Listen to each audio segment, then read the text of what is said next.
सिर्फ 3 मिनट तकरीर के लिए मैं अजीज़म अबू मुआज़ सल्लल्लाहु से इल्तिमास करता हूँ तशरीफ़ लाए और अपनी तकरीर पेश करें, जिनका उन्वान है तारीख़ आज़ादी। अस्सलामु अलैकुम व रहमतुल्लाहि व बरकातुहू।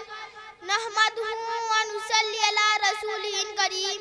अम्मा बाद, अऊज़ु बिल्लाहि मिनश शैतानिर रजीम। बिस्मिल्लाहिर रहमानिर रहीम।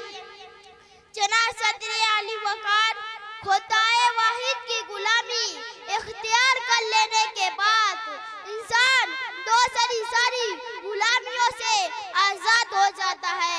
हजरत मोहम्मद मुस्तफ़ा सल्लल्लाहु अलैहि वसल्लम की तशरीफ आवरी का एक अहम मकसद इंसानियत को इंसानी गुलामी से नजात दिलाना था। इसीलिए इस्लाम वतन दोस्ती की तालीम देता है। वतन की मोहब्बत को ईमान का हिस्सा इन अल्फाज में करार देता है। हुब्बुल वतन मिनल ईमान।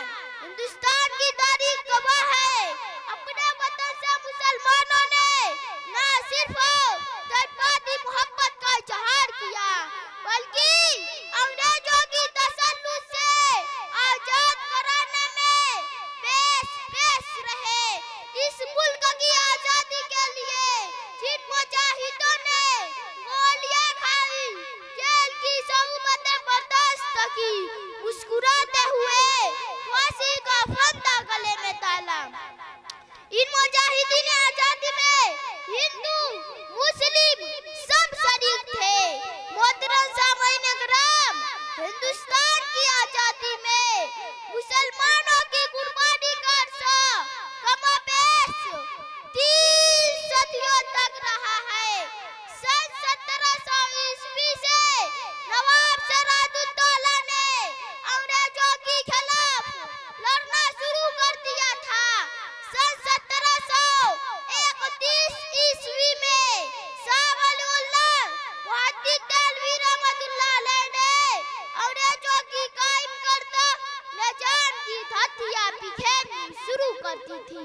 सन 1799 ईस्वी में आजादी के मतवाले टीपू सुल्तान शहीद रहमतुल्लाह अलैह ने श्रीरंगपट्टनम के मैदान में जामे शहादत नोश किया।